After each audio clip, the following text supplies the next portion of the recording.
मुरैना भदोही गांव की रहने वाली शर्मिला की शादी इलाहाबाद के एक बड़े व्यापारी के बेटे सूरज के साथ हुई। नए घर में बड़े ही आदर सम्मान के साथ शर्मिला ने गृह प्रवेश किया। शादी के 2-3 साल काफी मजे और खुशी के साथ निकल गए। जैसे जैसे दिन बीतते गए, शर्मिला अपनी जिम्मेदारियों के बोझ तले दबती चली गई। शर्मिला की सास भी शर्मिला से काफी खुश थी कि शर्मिला बहू अपना घर और संसार सब कुछ अच्छी तरह से संभालने लगी है। गर्मी की छुट्टी पड़ गई। शर्मिला अपने मायके जाने की बात अपने सास से बोली। मम्मी, 6 महीने हो गए हैं, मैं मायके नहीं जा पाई, क्या मैं थोड़े दिन जाकर आऊं? सास ने जवाब दिया, देखो शर्मिला, अगले साल चले जाना। शर्मिला यह सुनकर काफी नाराज और दुखी होकर सोचने लगी कि जब चंचल दीदी हर 3 महीने पर घर आती है तो मम्मी काफी खुश होती है और कहती है कि कितने दिन के बाद आई हो, और मुझे 6 महीने हो गए हैं, मेरे बारे में कोई कुछ सोचता ही नहीं है। मेरी खुशी किसी के लिए कोई मायने ही नहीं रखती है। क्या दिन भर इन लोगों को खाना बनाकर खिलाती रहूं, घर का सारा काम करती रहूं? क्या मेरी यही जिंदगी है? और शर्मिला अपने कमरे में आंसू की धारा समेटे दाखिल हुई। शाम को चंचल दीदी आने वाली है, देखना मम्मी कितनी खुश होती है। खाने के अलग अलग फरमाइशों की लड़ी लगती रहेगी। चंचल दीदी के लिए समोसा बना दो, कभी पालक पनीर तो कभी बिरयानी। मैं इतना क्यों सोच रही हूँ, खाना तो मुझे ही बनाना है, तो चलो किचन में अभी से सारी तैयारी में लग जाओ। शर्मिला यह सोच ही रही थी कि तभी सास ने आवाज दी, शर्मिला जल्दी बाहर आ जाओ, देखो चंचल आई है। शर्मिला अपने चेहरे पर मुस्कान लिए अपने दुख को दिल के अंदर दबाए अपनी ननद का स्वागत करती है।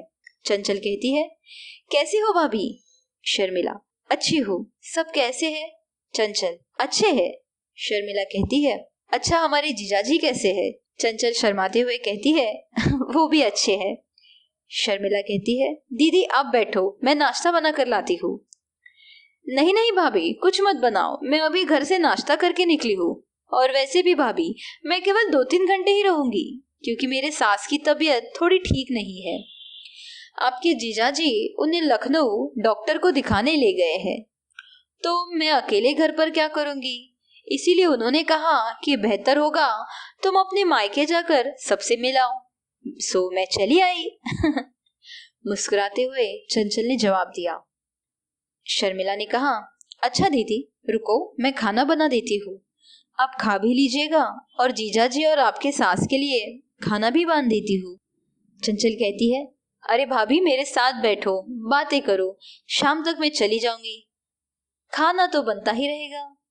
तभी शर्मिला की सास ने शर्मिला से कहा, तुम एक काम करो, तुम दोनों बातें करो, मैं खाना बना लेती हूँ। तभी शर्मिला कहती है कि नहीं नहीं मम्मी जी, आप क्यों तकलीफ करती है, मैं झट से खाना पका लेती हूँ। इन दोनों की सुन के चंचल ने कहा, कोई बात नहीं भाभी, आप खाना बना लीजिए, मैं आपकी मदद कर देती हूँ, आपसे बातें भी हो जाएंगी। शर्मिला को ये बात मंजूर हुई। दोनों रसोई में चली गई और काफी देर तक हंसी मजाक करते करते खाना भी तैयार हो जाता है। चंचल खाना खाने के बाद शाम को अपने घर चली जाती है। रसोई को समेटकर रात को अपने कमरे में शर्मिला चली गई। तो सूरज ने कहा कि शर्मिला तुम काफी थक गई हो, आराम कर लो। शर्मिला कहती है, हाँ मुझे आराम कहाँ है, तुम्हारी माँ तो बस यही चाहती है कि मैं अपने मायके ना जाऊं। चंचल दीदी 1-2 घंटे के लिए आती है, लेकिन मिलकर तो जाती है। सूरज ने कहा, उसमें क्या है, तुम भी चली जाओ। देखो शर्मिला, चंचल दीदी भी कहाँ आ पाती है, शरद जीजाजी अपने माँ को लेकर लखनऊ डॉक्टर के पास दिखाने ले जाते हैं, तभी मिलने आती है। शर्मिला गुस्से में तिलमिलाई, तो क्या इसका मतलब मैं कभी नहीं जा सकती अपने मायके? सूरज ने कहा, अरे शर्मिला मैंने ऐसा तो नहीं कहा। अच्छा अब तुम शांत हो जाओ, जल्द ही मैं माँ से बात करता हूँ, तुम अपने मायके चली जाना, ठीक है? अरे तुम तो रहने ही दो, शर्मिला गुस्से में बोल उठी और वैसे ही सो गई। सुबह उठकर शर्मिला अपने काम में रोज की तरह लग जाती है। दोपहर में शर्मिला की सास यूं ही अपने पड़ोस की शर्मा आंटी से बात करती हुई शर्मिला को सुनाई पड़ती है। शर्मा आंटी जब सास से पूछती है कि बताओ, बहू और बेटी में क्या फर्क समझती हो, शर्मिला कान लगाकर सास का जवाब सुनने लगी। तब शर्मिला की सास मुस्कुराकर कहती है, बेटी कैसी भी हो पर वो मीठी होती है, और बहू जैसी भी हो वो नमक की तरह नमकीन होती है। यह सुनते ही शर्मिला का दिल काफी दुखता है और वह निराश हो जाती है। काफी देर तक शर्मिला सोचती है कि मैंने मम्मी के साथ क्या बुरा किया है, मम्मी मेरे बारे में ऐसा क्यों सोचती है। और शर्मिला अब घर में निराश रहने लगती है। निराश शर्मिला को देखकर एक दिन शर्मिला की सास ने उससे पूछा, शर्मिला यहाँ आओ, तुमसे किसी ने कुछ कहा है या सूरज ने कुछ बोला है? शर्मिला ने कहा, नहीं मम्मी जी। लेकिन उसकी आवाज में दर्द था। शर्मिला की सास ने शर्मिला को अपने पास बिठाकर पूछा, नहीं शर्मिला, बताओ क्या हुआ है। शर्मिला की आंखों में आंसू भर आए।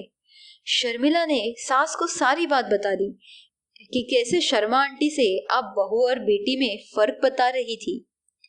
शर्मिला की सास यह सुनकर हंस पड़ी और कहा, ओह, तो यह सुनकर तुम नाराज हो गई, बस इतनी सी बात। अरे शर्मिला, मैंने कहा बेटी मीठी होती है, वह चाहे कितनी भी गलती करे, गलती नजर ही नहीं आती है, वह गुड़ की तरह मुंह में घुल जाती है। पर खाने में अगर मीठा ना हो तो कोई फर्क नहीं पड़ता है, लेकिन बहू तो नमक के समान होती है, क्योंकि खाने में अगर नमक ना हो तो खाना बेस्वाद होता है। खाने में नमक मिलने पर हम जो खाना खाते हैं उसी खाने के तो हम कर्जदार बन जाते हैं। ठीक उसी तरह तुम मेरे लिए वही नमक हो। मैं अपने स्वार्थ के लिए तुम्हें कहीं जाने नहीं देती हूँ, क्योंकि तुम्हारे न रहने पर घर सुना सुना सा लगता है। तुम इस घर की शोभा हो, इस घर को प्यार से संभालती हो, इसलिए हम तुम्हारे कर्जदार हैं। शर्मिला सारी बातें समझ जाती है और अपने सास के गले लिपटकर रोने लगती है। शाम को सूरज जब घर आता है तो अपनी माँ से कहता है, माँ, शर्मिला कुछ दिन अपनी मायके जाना चाहती है। तभी शर्मिला तपाक के बोल उठी, नहीं नहीं, मुझे नहीं जाना है। मैं चली गई तो खाने में कोई स्वाद नहीं रहेगा, फिर कभी हो आऊंगी। सूरज को कुछ समझ नहीं आया।